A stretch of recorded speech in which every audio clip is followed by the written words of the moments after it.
Hey, it's Paulie Questel with another Manchester United Tactical Minute. This past Monday, Manchester United announced a new contract for midfielder Nemanja Matic. That was met with mixed reviews from fans, who feel that Matic is a bit old and on his way out. The reality is, this was a really good signing and a really good contract. Matic started the season not great. It was a really awkward beginning of the year. He played a few times in September and overall was poor. United weren't conceding goals when he was in there, but they didn't really look any threatening on the attack either.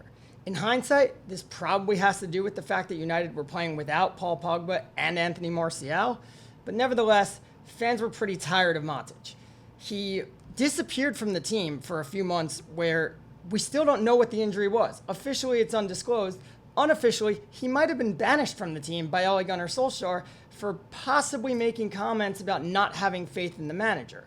He didn't reappear until December when he played in a few cup matches, which seemed to be we were putting him in the shop window to facilitate a January move away. And everybody was basically on board with Matic leaving in January. That was until Paul Pogba got hurt again and Scott McTominay got hurt. Suddenly we had no senior midfielders and needed to call on Matic. Matic answered the call. It took him a few games to settle in, but once he did, he really settled in, and the team got better around him. Overall now, the team's numbers are far better when Matic is on the pitch than when he's not. Out of all United's midfield partnerships this season, Fred and Matic, or Matic and Pogba, are statistically their two best. Now, admittedly, there is a Bruno Fernandes bias here. Once Bruno came, everything changed. But if you look at the numbers, statistically, when Bruno was playing without Paul Pogba, United's numbers looked shockingly similar to what they were when United just didn't have Paul Pogba. As opposed to when they had Paul Pogba but no Bruno Fernandes, those numbers looked similar to what they are now. It's as if with Pogba, the substance was there but the finishing wasn't, and with Bruno, the substance wasn't there but the results were grinding out anyway. Matic isn't the most popular midfielder among United fans. He hasn't had the resurgence that Fred had. He doesn't have the speed or the tenacity of Fred. He's not the up-and-coming, homegrown academy kid that Scott McTominay is. But the bottom line is, when he plays, United win. And that's because Matic plays his role so perfectly. When looking at a defensive midfielder, it's not about who might be the best individual player, but rather, who could step into this role and make the team as a collective better.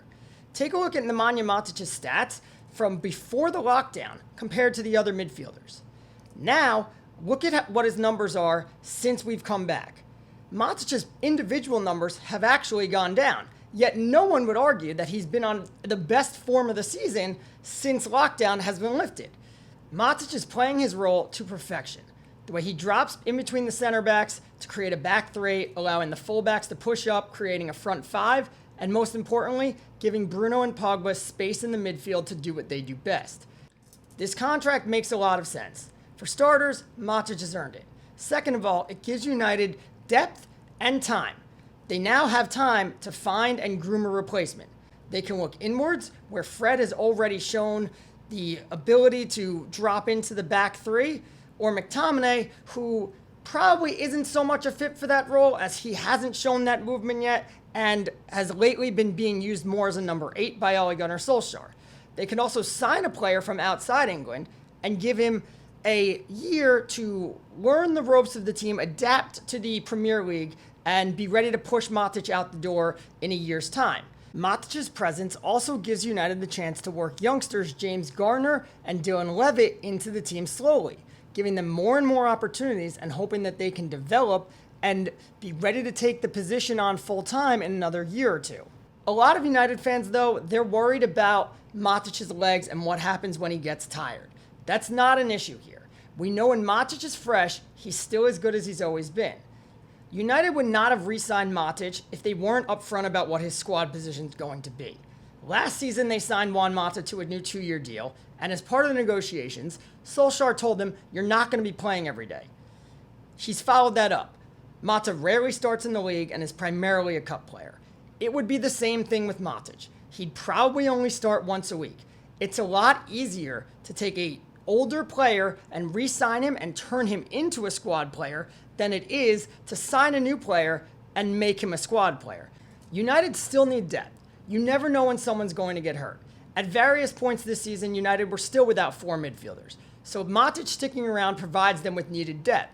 Hopefully they also can sign someone else who can push Matic out the door eventually. But for now, he's proving to be the best player for his role.